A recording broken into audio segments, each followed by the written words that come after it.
তাড়াতাড়ি এসো, তাড়াতাড়ি এসো, নাহলে কেবিনে আবার বন্ধ করতে হবে আগের মতো।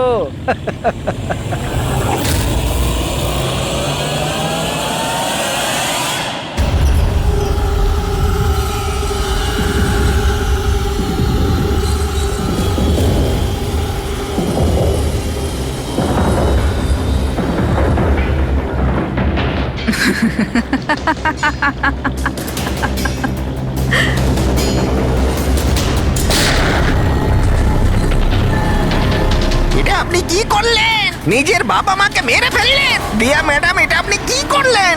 কে দিয়া ম্যাম? আমার নাম সোনিয়া। সোনিয়া দুজনকে কোনোদিন ছাড়ে না। এক, যে ওকে ঘরে বন্দি করে।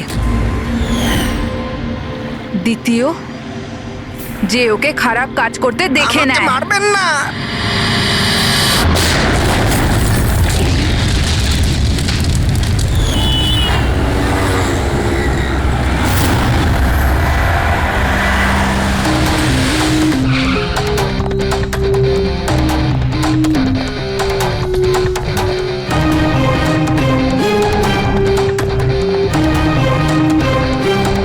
মল্লিকা কেমন আছে? ও ঠিক আছে তো? দেখুন প্লিজ ওর খেয়াল রাখুন। আমি এক্ষুনি হসপিটাল পৌঁছচ্ছি। হ্যাঁ হ্যাঁ, এক্ষুনি কিছুক্ষণের মধ্যেই আসছি। ওকে ওকে, থ্যাংক ইউ। আচ্ছা, আপনি কি ফোন করেছিলেন? হ্যাঁ হ্যাঁ, আমি ফোন করেছিলাম। এই ভদ্রলোক এখানে, জানি না কেউ এই বেচারাকে। আপনি এনাকে চেনেন? না স্যার, আমি তো ওকে চিনি না।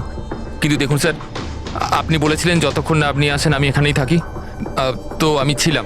এবার আমার হসপিটালে যেতে দিন, আমার ওয়াইফ হসপিটালে ভর্তি। গুলি সোজা মাথায় লেগেছে, মনে হচ্ছে এখনো ভেতরেই আছে। এর স্কাল্প আর নাক খুব বাজেভাবে ভেঙে গেছে। চোয়ালটা ভাঙেনি, কিন্তু একে শনাক্ত করা খুব মুশকিল। মুখ একদম নষ্ট হয়ে গেছে, ফেসটা রিকনস্ট্রাকশন করতে হবে। স্যার প্লিজ আমাকে হসপিটাল যেতে দিন। দেখুন, সরি, আমরা আপনার অবস্থা বুঝতে পারছি, কিন্তু এখানে কি হয়েছিল সেটা না জেনে আপনাকে যেতে দিতে পারছি না। Please sir. দেখুন, আমি জানি যে আপনি এই লোকটাকে চেনেন না, কিন্তু এর মৃত্যু আপনার কম্পাউন্ডে, আপনার বাড়িতেই হয়েছে। এটা কোনো কোইন্সিডেন্স তো হতে পারে না, কিছু তো ব্যাপার আছে। দেখো তো আশেপাশে কোনো বন্দুক পাও কিনা। স্যার,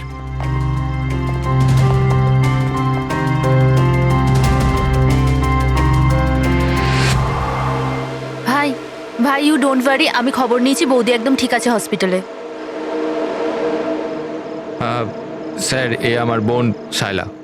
রিসেপশনের পুরো ফাংশনটা এই অর্গানাইজ করেছিল।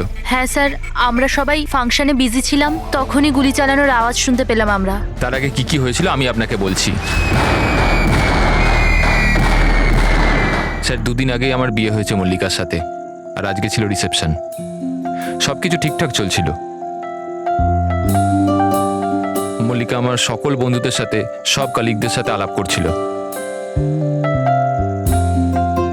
হ্যাঁ, কিছু লোক ছিল যাদের মল্লিকাকে নিয়ে প্রবলেম হচ্ছিল, কারণ ওরা ভাবছিল মল্লিকা আমার স্টেটাসের সমান নয়। বেদান্ত এই মেয়েটাকে বিয়ে করেছে, আর কোনো মেয়ে পেল না? কমসে কম কোনো নিজের স্ট্যাটাসের মেয়েকে নিয়ে আসতো। জানি না কোন বস্তি থেকে নিয়ে এসেছে একে। আই এম শিওর যে এই একে ফাঁসিয়েছে। কিন্তু আমার এইসব কথায় না তো কোনো সমস্যা হয়েছে, না তো হবে। হঠাৎ আমি দুজনকে পার্টিতে আসতে দেখলাম, একটা লোক এবং একজন মহিলা, হাতে ক্যামেরা, গলায় আইডি কার্ড। আমি ভাবলাম হবে হয়তো কোনো রিপোর্টার।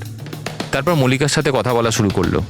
কে জানে কি জিজ্ঞেস করছিল ওকে, কিন্তু মল্লিকা ওদের কথা শুনে যেন বিচলিত হচ্ছিল। ও ভেতরে চলে গেল। আমি ভাবলাম আমি গিয়ে ওকে আটকাই। আমি রিপোর্টারগুলোর পিছু নিতেই যাচ্ছিলাম কি কেউ একজন আমায় ডাকলো। ওর কয়েক মিনিট বাদেই গুলি চলার আওয়াজটা এলো, আর আমরা সবাই ছুটে বাইরে বেরিয়ে এলাম।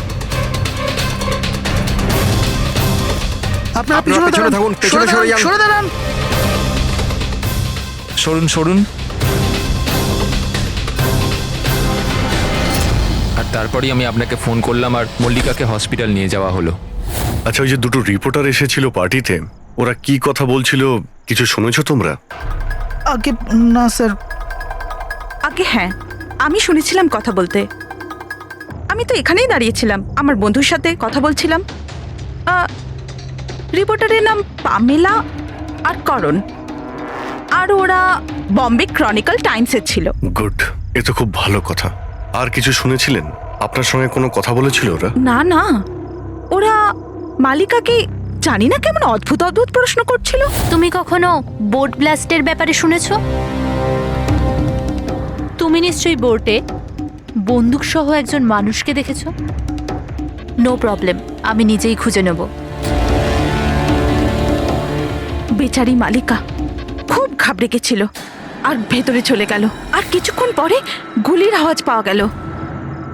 এরকম পাগল রিপোর্টার আমরা অনেক দেখেছি, আর আপনারাও খুব ভালোভাবে জানেন যে কোনো কারণ ছাড়া কোনো রিপোর্টার এরকম ফালতু প্রশ্ন করবে না।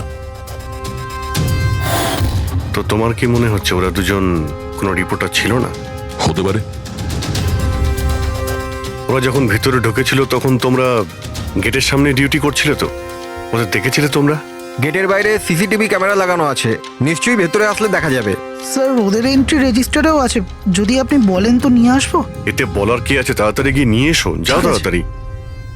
অভিজিৎ, এই লোকটার পকেটে না কোনো আইডি আছে না কোনো মোবাইল আছে, পকেট খালি। আর দ্বিতীয় কথা হলো এর মাথায় গুলি লেগেছে পেছন থেকে, আর ডাইরেকশন দেখে মনে হচ্ছে যে গুলি ভেতর থেকে চলেছে। সব জায়গা খুঁজে নিয়েছি স্যার, কোথাও কিচ্ছু নেই। আর স্যার বন্দুকটাও সে বাড়িতে রেখে যায়নি, যদি বাড়িতে রেখে যেত হয়তো সবাই ভয় পেয়ে যেত। কিন্তু এরকম তো কোনো ব্যাপার নয় স্যার, আমাদের বাড়িতে তো অনেক রকম বন্দুক আছে। কি বলছেন, বাড়িতে? হ্যাঁ, কারণ দাদা তো গানসের ডিলার না। আপনি যেটা বলেননি যে আপনি বন্দুকের ডিলার? হ্যাঁ, কোথায় রাখেন আপনার এই গান? চলুন দেখান। আর হ্যাঁ, পার্টিতে আপনি যে যে গেস্টকে ইনভাইট করেছিলেন তাদের লিস্টটা আমরা চাই। হ্যাঁ, এক্সকিউজ মি। হ্যালো, কি? হ্যাঁ হ্যাঁ, আমি আমি আমি এক্ষুনি আসছি। ঠিক আছে, আমি আসছি। আমরাও যাব আপনার সাথে আপনার ওয়াইফের সঙ্গে দেখা করতে। হতে পারে এই খুনের সঙ্গে তার অজ্ঞান হয়ে যাওয়ার কোনো না কোনো রিলেশন আছে। মল্লিকার আগের জীবনটা পুরো সাদা, একদম ফাঁকা। ইনফ্যাক্ট যে হসপিটালে আমি ট্রাস্টি, মল্লিকা ওখানকার একটা পেশেন্ট ছিল। ওর অ্যাক্সিডেন্ট হয়েছিল আর শকের জন্য ওর সমস্ত স্মৃতিশক্তি চলে গেছিল। ও কে, কোথা থেকে এসছে, ওর সাথে কি হয়েছে ওর কিচ্ছু মনে ছিল না। ওর তো নিজের নামটাও মনে ছিল না। মল্লিকা নামটা আমরা দিয়েছিলাম। আমি যখন ওর সাথে দেখা করলাম তো খুব বিচলিত ছিল, খুব ভয়ের মধ্যে ছিল। কিন্তু ধীরে ধীরে আমি ওকে আশ্বাস দিলাম যে সব কিছু ঠিক হয়ে যাবে। আর এইভাবে মেলামেশা করতে করতে আমার ওকে ভালো লাগতে শুরু করলো। ওর আগের জীবনটা নিয়ে আমার কোনো মাথা ব্যথা ছিল না স্যার, এই জন্য আমি ওকে বিয়ের প্রস্তাব দিলাম। কিন্তু স্যার, যবে থেকে মল্লিকা আমার জীবনে এসছে ওর জীবনটা বিপদের মধ্যে পড়ে গেছে। তার মানে কি কি বলতে চাইছেন আপনি? স্যার, আগের সপ্তাহে আমরা সিটি স্কোয়ার মলে গেছিলাম। বিয়ের প্রস্তুতি একদম জোর কদমে চলছিল।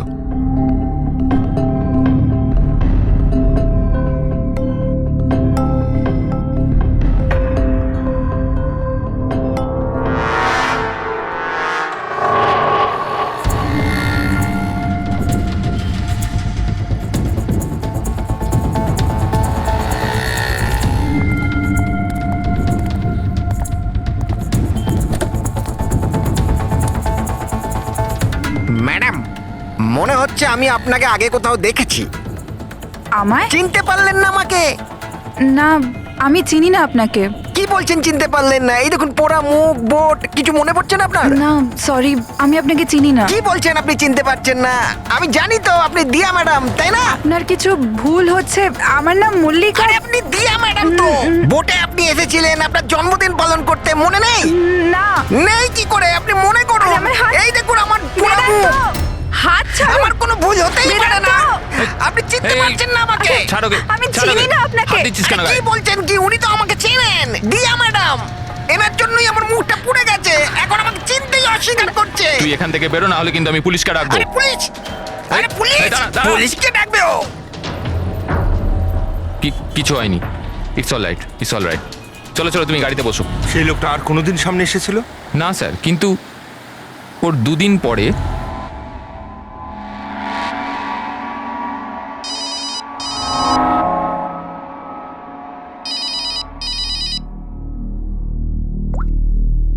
হ্যালো, কেমন আছো সোনিয়া? সোনিয়া? মনে হচ্ছে আপনার কোথাও ভুল হচ্ছে। এখানে সোনিয়া বলে কেউ থাকে না, রং নাম্বার। থাকে, আমি জানি। আমি ওর সাথেই তো কথা বলছি। আর খুব তাড়াতাড়ি আমি তোমার কাছে আসব, তোমার কাছে, তোমাকে মারার জন্য। বেদান্ত, তোমার এই ঘরে যে লোকটা মারা গেছে তার সঙ্গে এর নিশ্চয়ই কোনো সম্পর্ক আছে। হতে পারে ও তোমার ওয়াইফকে মারতে এসছিল কিংবা হুমকি দিতে এসছিল, কিন্তু একটা কথা সত্যি যে এটা সেই লোক না যার মুখে ক্ষত ছিল। আমরা চেক করেছি, কিচ্ছু ছিল না, কিন্তু 100% কোনো না কোনো কানেকশন তো আছে।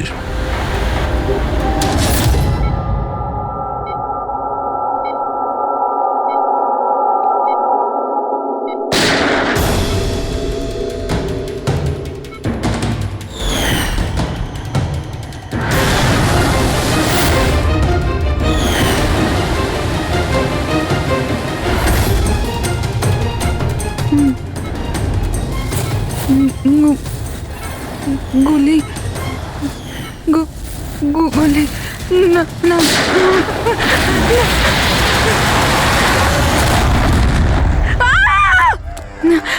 না ইনজেকশন।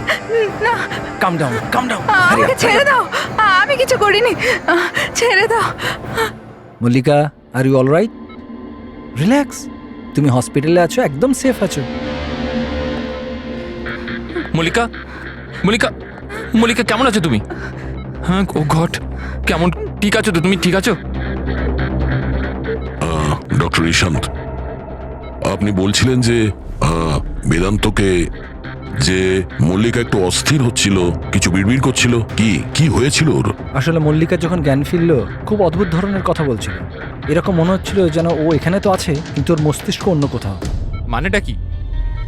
এরকম মনে হচ্ছিল যেন ও কোনো পুরনো ঘটনার কথা মনে করছিল। ওর অবচেতন মন যেন ওই ঘটনাটাই দেখছে। মল্লিকা, দেখো, ঘাবড়িও না, কিচ্ছু হবে না তোমার। তুমি কি দেখেছো বলো, কি শুনেছো? গুলির আওয়াজে আমার চোখ খুলল।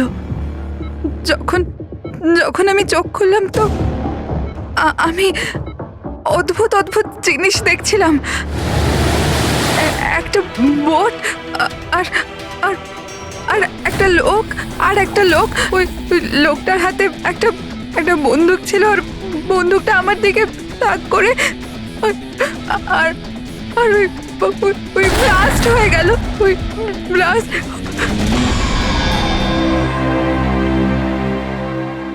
ডাক্তারবাবু, এমনটা তো নয় যে মেডিকেশনের জন্য ওর হ্যালুসিনেশন হচ্ছে, কারণ আমি কখনো ওকে কোনো বোটে নিয়েই যাইনি, তো জানি না, বুঝতে পারছি না তো আমি কিছু। ভালো হতে পারে যে তোমার সঙ্গে দেখা হওয়ার আগে কোনো বোটে গেছিল। হ্যাঁ, তবে তুমি তো বলেছিলে না যে তুমি যখন ওর সঙ্গে দেখা করেছিলে ওর আগের জীবনের কথা কিছু মনেই ছিল না?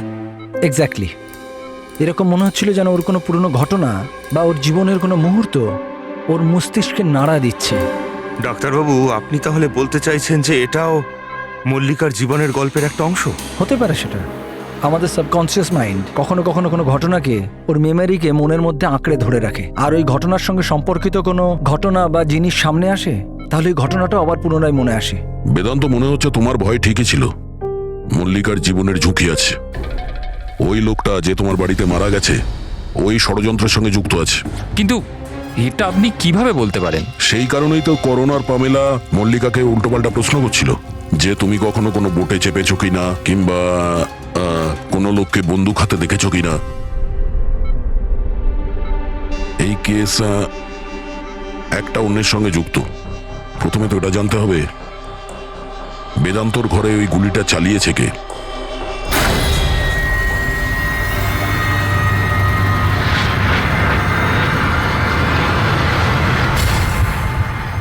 স্যার, এগুলো লিগ্যাল ডকুমেন্ট আর লাইসেন্স সব আমাদের কাছে আছে।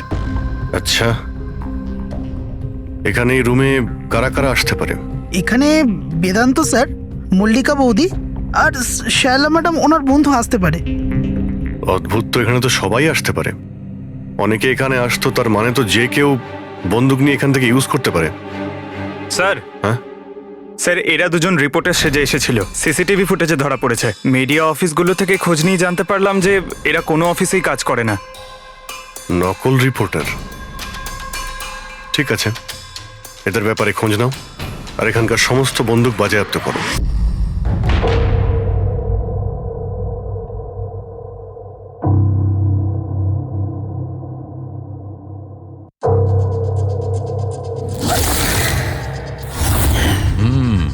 থ্যাংক গড এর চোয়ালের হাড়গুলো আর চিক বোনটা ঠিক আছে। নাহলে মুখটা তৈরি করা খুব মুশকিল হয়ে যেত। বেশিরভাগ খুলিটা তো ভেঙে চৌচির হয়ে গেছে। যাই হোক, এই হাড়গুলো দিয়ে তো মুখটা বানানো যেতে পারে।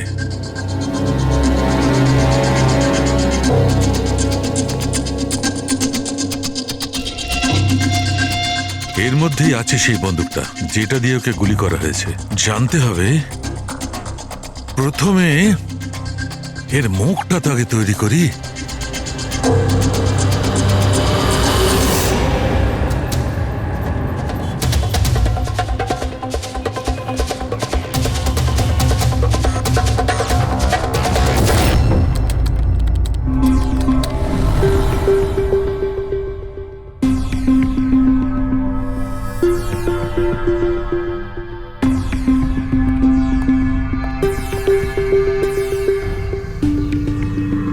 মল্লিকার কাছে যে সোনিয়ার নাম করে হুমকি দেওয়া ফোন আসছিল, সেটা পিসিও থেকে আসছিল, সেখান থেকে খুঁজে বের করা খুব মুশকিল। আর এই লোকটা মানে অর্ধেক পুড়ে যাওয়া লোকটা যে ওকে ভয় দেখাচ্ছিল, এর কোনো ক্রিমিনাল রেকর্ডও নেই।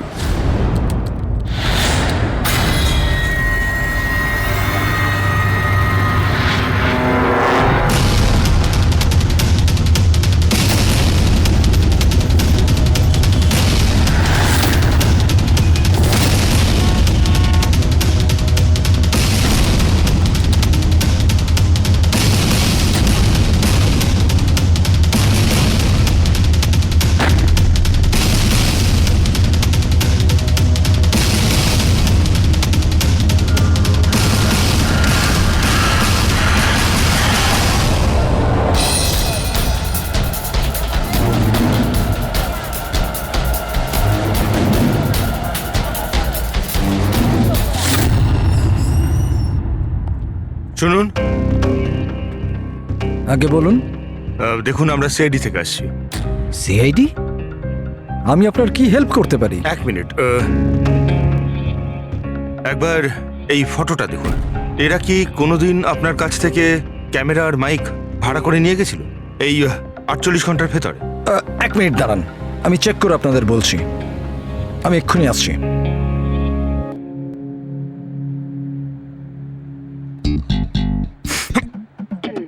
কি হয়েছে? আরে ধরিস না, খারাপ হয়েছে। কিচ্ছু হবে না।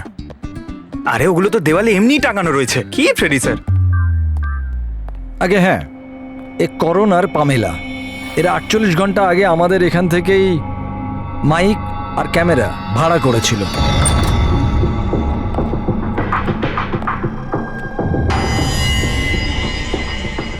আপনারা কি জানেন মল্লিকার জীবনের ব্যাপারে? সত্যি কথা বলুন। স্যার, আমি আর আমার স্ত্রী থিয়েটার অ্যাক্টার্স। শায়লা আসলে আমাদের ফিনান্সিয়ালি অনেক উপকার করেছে। তো হি ইজ রাইট স্যার। আসলে আমাদের বলা হয়েছিল যে মল্লিকাকে অদ্ভুত অদ্ভুত প্রশ্ন করতে। আমরা তো শুধু ওটাই করেছি। বিশ্বাস করুন, আমরা এটা ছাড়া আর কিচ্ছু জানি না। প্লিজ আমাদের ওপর বিশ্বাস করুন। হেই, শায়লা এরকম কেন করবে? এমন কিছু তো আছে মল্লিকার গত জীবনের ব্যাপারে, যে ওই মেয়েটা জানে আর আমাদের কাছে লুকোচ্ছে।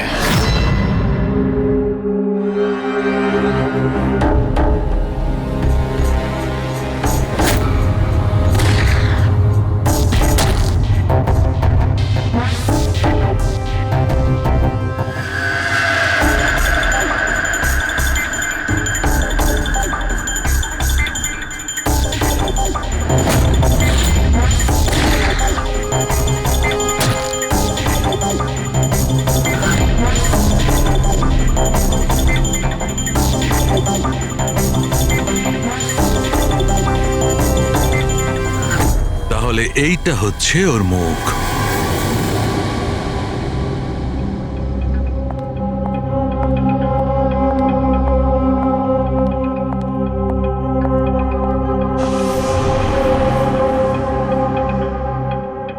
আপনারা এখানে?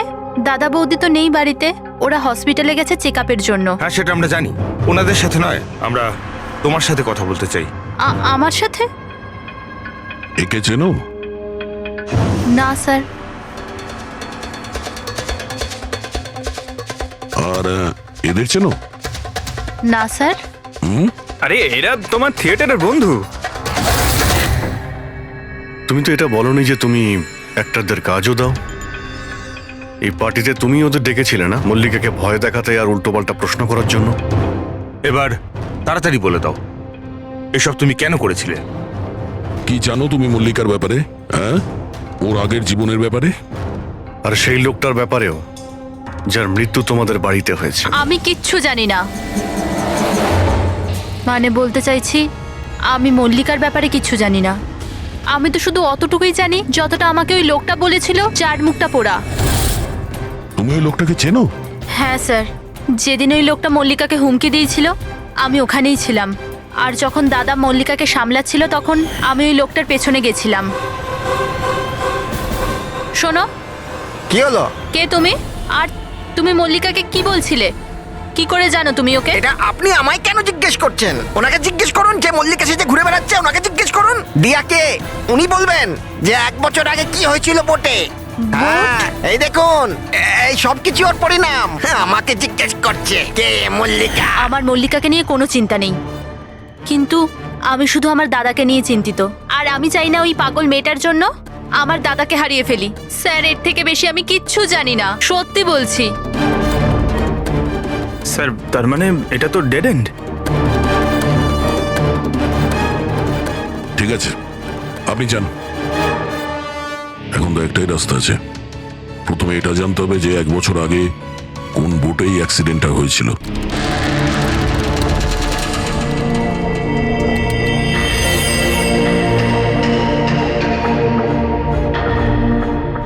এমন যতগুলো কেস হয়েছে সব কটা দেখো 10 মাস থেকে 1 বছরের মধ্যে। এই সময় বেদান্তর সঙ্গে মল্লিকার দেখা হয়েছিল হসপিটালে। ওকে? Yes sir. একবার যদি বোটে ব্লাস্টের ব্যাপারটা পরিষ্কার হয়ে যায় তাহলেই তদন্ত এগোনো যাবে। স্যার, হ্যাঁ, পেয়ে গেছি। এই দেখুন, 2016 নভেম্বরে একটা বোট ব্লাস্ট হয়েছিল কেরালায়।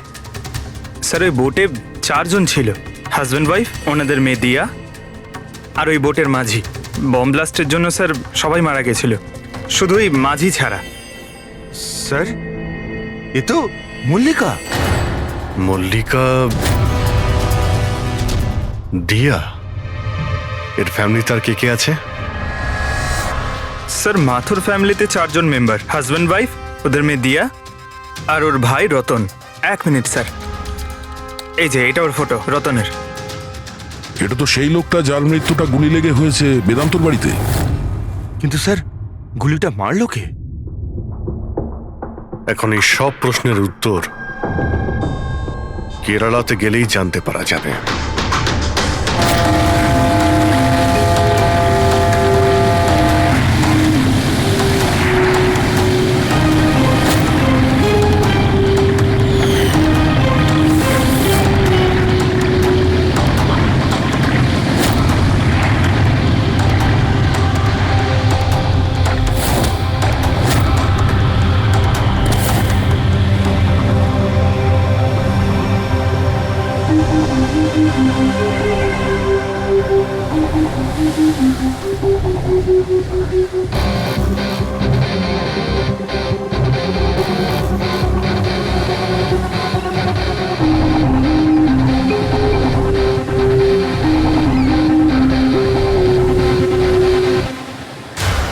এই জালটাকে ভালো করে ধুতে হবে। সুব্রমণিয়াম, ভালো করে দড়ি দিয়ে বাঁধো। আগে আপনি সুব্রমণিয়াম? হ্যাঁ। সিআইডি, মুম্বাই। 1 বছর আগে ডিসেম্বর 2016-তে আপনার বোটে ব্লাস্ট হয়েছিল, সেই ব্যাপারে জানতে এসেছি। তাতে একজন পুরুষ আর একজন মহিলা মারা গেছিল, আর ওর মেয়েটা হারিয়ে যায়। আপনার বোটের মাঝিও তো ছিল ওতে। মাঝি? হ্যাঁ, আপনার বোটের মাঝি তো ওই বোটেই ছিল। হ্যাঁ স্যার, মাঝিও ছিল। প্রচুর লোকসান হয়ে গিয়েছিল আমার। 3 জন লোকের ফ্যামিলি এসেছিল, ভাড়া নিয়েছিল আমার নৌকোটাকে। ওদের ওই আইল্যান্ডে যাওয়ার কথা ছিল, নিজের বাংলোতে। স্যার, হঠাৎ ব্লাস্ট হয়ে গেল, সব শেষ। আমার নৌকোটাও, আমার মাঝিটাও, ও বেচারাও খুব কষ্ট পেয়েছিল। অর্ধেক মুখ জ্বলে গিয়েছিল ওর। আচ্ছা, এই কান্তকে এখন কোথায় পাওয়া যাবে? এখন বলতে পারবো না স্যার, আমি জানি না ও কোথায় থাকে এখন।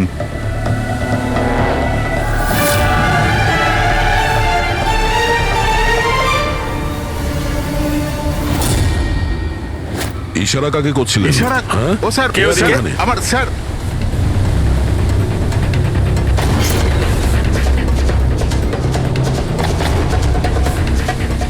এই এই এই, এই, দাঁড়া।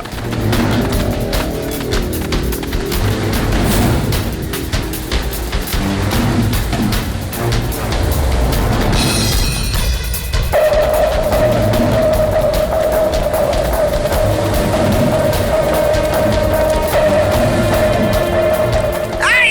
I, I, I. আই, ছেড়ে দিন আমায়, ছেড়ে দিন আমায়, মুখটা ছেড়ে তো দিন। দেখা। তুমি হ্যাঁ তুমি মল্লিকাকে মারতে চেয়েছিলে, হ্যাঁ? আর রতনকে মারার জন্য বেদান্ত ম্যানসনে ঢুকে গেছিলে, তাই তো? এই আবার যাবো। আর ওখান থেকে পালিয়ে এখানে চলে এসছো লুকানোর জন্য? না কেন করেছো তুমি এটা, বলো? না না স্যার, আমি আমি কাউকে খুন করিনি। আমি লুকোনোর জন্য পালাচ্ছি না, আমার প্রাণ বাঁচানোর জন্য পালাচ্ছিলাম। আচ্ছা, রতন মরে যাওয়ার পর আমাকে এখানে আসতেই হলো। আপনারা এখনো বুঝতে পারলেন না? ওই মল্লিকা পুরোপুরি পাগল। ও মল্লিকা বিপদে নেই, দিয়া নিজেই বিপদ। কি বাজে কথা বলছো? হ্যাঁ, ওই বেচারি তো অসুস্থ, আর তুমি ওকে সবসময় বিরক্ত করছিলে। না স্যার, ওই মেয়েটা আপনাদের বোকা বানাচ্ছে। বোটে কি হয়েছিল আমি আপনাকে জানাচ্ছি। ওই দিন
রিয়া, তাড়াতাড়ি এসো, তাড়াতাড়ি এসো, নাহলে কেবিনে আবার বন্ধ করতে হবে আগের মতো।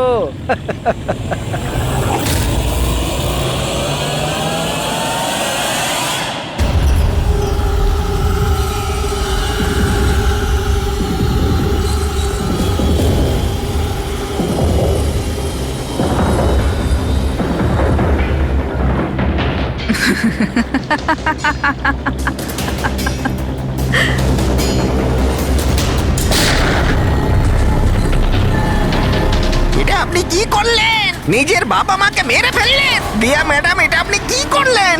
কে দিয়া ম্যাম? আমার নাম সোনিয়া। সোনিয়া দুজনকে কোনো দিন ছাড়ে না। এক, যে ওকে ঘরে বন্দি করে।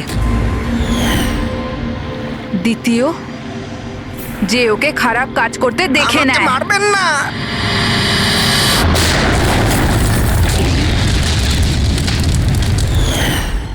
আমি তো বেঁচে গেলাম, কিন্তু বোটটা জ্বলে যাওয়ায় আমার মুখটাই জ্বলে গেল। তারপর আমি রতনের সাথে দেখা করতে যাই, যে এই বোটের বুকিং করেছিল। ও বলল কাউকে এটা বলতে না, যে একটা বড় দুর্ঘটনায় ওদের পুরো ফ্যামিলিটাই শেষ হয়ে গেছে। খুব বড় লোক ওরা, অনেক বদনাম হবে ওদের, এই জন্য বলিনি আমি। কিন্তু এটা কার জন্য হলো? ওই মাথুর বাবুর মেয়ে দিয়া, ওর পাগলামির জন্য। পাগলামো? হ্যাঁ, দিয়া, যাকে আপনারা মল্লিকা ভাবেন না, ওর দ্বিতীয় রূপ সোনিয়া। ওর ভেতরে একটা ভয়ঙ্কর পাগল খুনি বাস করছে। স্যার, তার মানে স্প্লিট পার্সোনালিটি? যদি এ সত্যি কথাই বলে, তাহলে তো আমাদের আগে এটা জানতে হবে যে দিয়ার ভেতরে সোনিয়া ও রতনের খুন করেছে কিনা। আর যদি করে থাকে, তাহলে তাহলে দিয়ার ভেতরে সোনিয়াকে যে কোনোভাবেই জাগাতে হবে।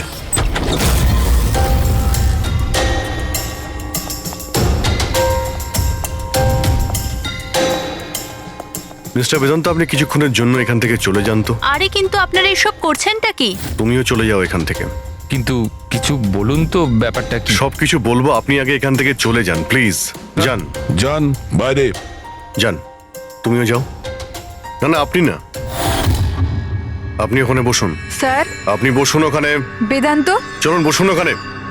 কি হয়েছে স্যার? সব ঠিক আছে? কিছু হয়নি, এবার হবে। আজকের পর থেকে না আপনি বেদান্তর সঙ্গে দেখা করবেন আর না ওর বোনের সঙ্গে। শুধুমাত্র এদের দুজনের সঙ্গেই না, তুমি কারোর সঙ্গে দেখা করবে না। হ্যাঁ, কিন্তু কিন্তু বাদ দাও। একটা কথা পরিষ্কার করে শুনে রাখো সোনিয়া, না তুমি কারোর সঙ্গে দেখা করবে আর না কারোর সঙ্গে কথা বলবে। আর আমাদের পারমিশন ছাড়া তুমি এই বাড়ি থেকে এক পাও বাইরে রাখবে না। এই বাড়িতে তুমি বন্দি। সোনিয়া, কেন কেন কেন যাব না? যাব, নিশ্চয়ই যাব। যাব। এইভাবে কথা বলবে না, আমি যাবই। তুমি কোথাও যাবে না। তুমি এইভাবে কথা বলবে না। বাইরে যাওয়া তো দূরের কথা, এই জলটা এখানে রাখা রইল। আমাদের পারমিশন ছাড়া তুমি এই জলটাও খেতে পারবো না, বুঝেছো?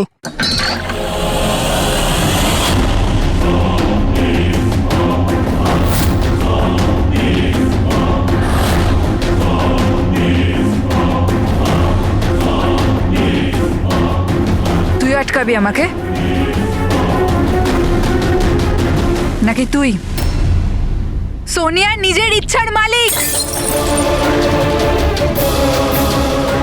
সোনিয়াকে কেউ আটকাতে পারবে না। সোনিয়াকে কেউ আটকাতে পারবে না।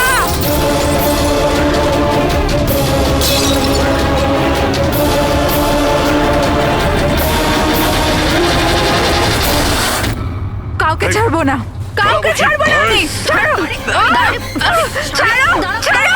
এদিকে চুপ করে বসো। না,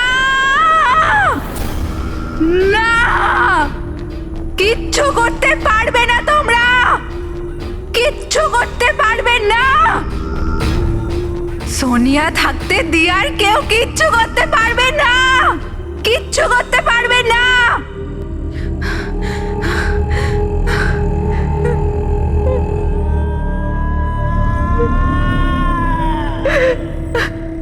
দিয়ার বাবা মা এরকমই করেছিল।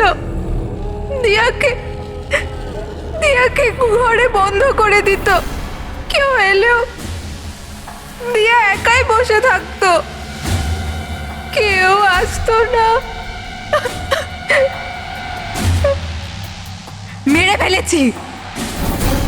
মেরে ফেলেছি আমি দিয়ার বাবা মাকে।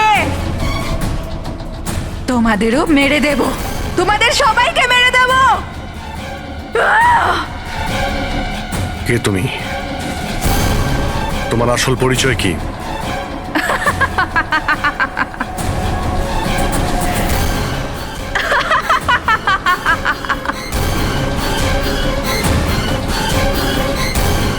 আমি কে? আমি দিয়া। আমাকে বাঁচাও, আমি দিয়া। প্লিজ আমাকে বাঁচাও, প্লিজ। রতনকে তুমিই মেরেছো না? হ্যাঁ, যাতেও বেদান্ত আর শায়লাকে তোমার আসল পরিচয় না দেয়, তাই তো? এটা কি বলছেন স্যার? রতন এখানে এসেছিল? রতনের ডেথ কি এই বাড়িতেই হয়েছিল? আমার বাড়িতে রতনের ডেথ হয়েছে? ভালো হয়েছে। খুব বিরক্ত করতো আমাকেও। যদি আমি ওকে গুলি মারতে পারতাম কত মজা হতো। সবাই মরে যেত আমারই হাতে। তোমাদের সবাইকে আমি মেরে ফেলবো।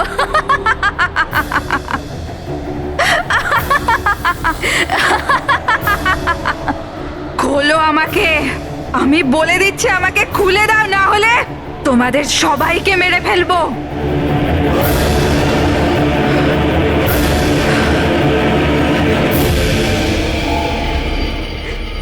ছেড়ে দাও না দিয়াকে, প্লিজ প্লিজ আমায় ছেড়ে দাও, আমি কিচ্ছু জানি না।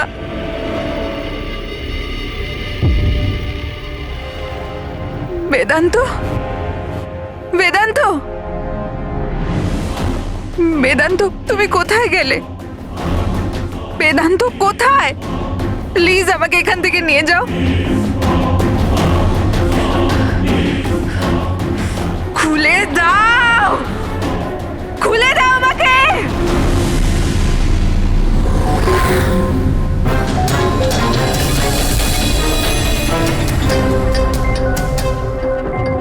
এই হচ্ছে সেই বন্দুক যেটা থেকে গুলি করা হয়েছে। এবার অভিজিৎ, তুমি এক কাজ করো, এই বন্দুকটা নাও, আর ওই সেকেন্ড ফ্লোরে যে উইন্ডোটা আছে ওখানে গিয়ে একে গুলি করো। ওখান থেকে? Come on go. আরে স্যার, এটা 9mm বন্দুক। যদি আমি জানালা থেকে দাঁড়িয়েও এই ডামিকে গুলি করি তাহলে গুলিটা ডামি পর্যন্ত পৌঁছানোর আগেই নিচে পড়ে যাবে। রেঞ্জ খুবই কম হয়, এর গুলি লাগবেই না। আচ্ছা, ওর গুলিটা লাগবেই না। না। ওকে, এর গুলিটা যদি ওখান থেকে না লাগে তাহলে দয়া দয়া তুমি এক কাজ করো, তুমি এখান থেকে 7-8 ফুট দূর থেকে একে গুলি করো। Come on.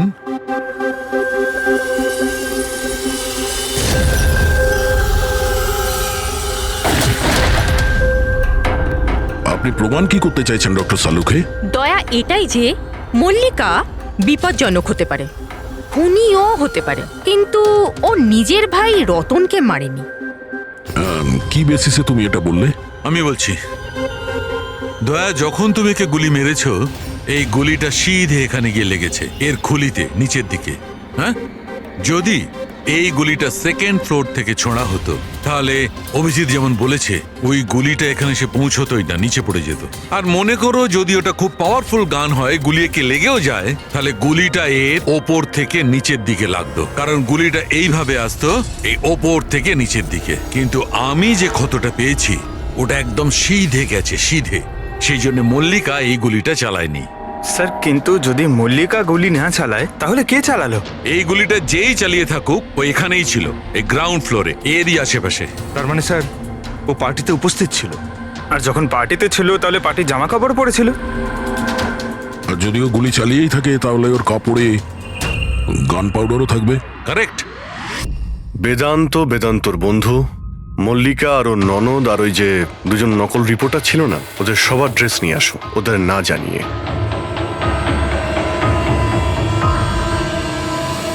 আমাদের কাছে এটা একটা অদ্ভুত কেস ছিল। শুরুতে আমরা বুঝতেই পারছিলাম না যে খুনি আসলে কে, কিন্তু কথায় আছে না, সত্য কোনোদিনও গোপন থাকে না। ও মল্লিকাকে হুমকি দিয়েছিল, ভয় দেখিয়েছিল, এটা সত্যি। আর 1 বছর আগে মল্লিকা ওর বাবা মাকে খুন করেছিল, এটাও সত্যি। কিন্তু মল্লিকার ভাইয়ের খুন না মল্লিকা করেছে আর না নৌকো চালক করেছে। রতনের খুন সেই করেছে যে রতনের খুব কাছে দাঁড়িয়েছিল, একদম কাছে।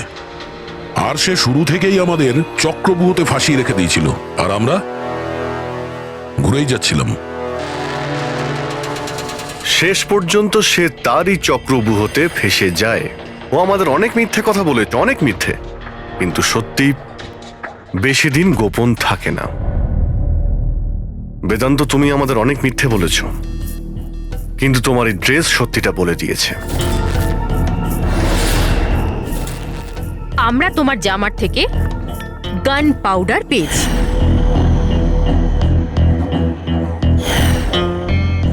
আমি রতনকে গুলি মেরেছিলাম। রিসেপশনের একদিন আগে ওর একটা ফোন এসেছিল, আর ও রিসেপশনের দিনও এখানে এসেছিল। আমি ওর সাথে একা দেখা করতে গেলাম, কি সব উল্টোপাল্টা কথা বলছিল যে মল্লিকার মাথার ঠিক নেই, ওর নাকি ডিসঅ্যাসোসিয়েটিভ ডিসঅর্ডার আছে, স্প্লিট পার্সোনালিটি, জানি না আরো কি সব বলছিল। বলছিল মল্লিকাই নাকি ওর মা বাবাকে মেরেছে, আর ও আমাকেও নাকি মেরে দেবে। খুব রাগ হয়েছিল ওর ওপরে। যখন আমি ওর কথা না শুনে ওকে এখান থেকে বেরিয়ে যেতে বললাম, তো আমাকে ধমকি দিল যে ও নাকি পুলিশে গিয়ে সব কিছু বলে দেবে। ও তো ভয় পাচ্ছিল যাতে মল্লিকা না ওর খুন করে দেয়। তারপরে খুব অদ্ভুত অদ্ভুত কথা বলছিল যে মল্লিকা পাগল হয়ে গেছে, জোরে জোরে চিল্লাতে শুরু করে দিল। বলছিল যে মল্লিকাকে ঘরের ভেতর আটকে রাখো, না হলে সবাইকে মেরে দেবে। আমি ওর কথা শুনলাম না, আর ওকে বললাম যে ও যেন ওখানেই দাঁড়ায়।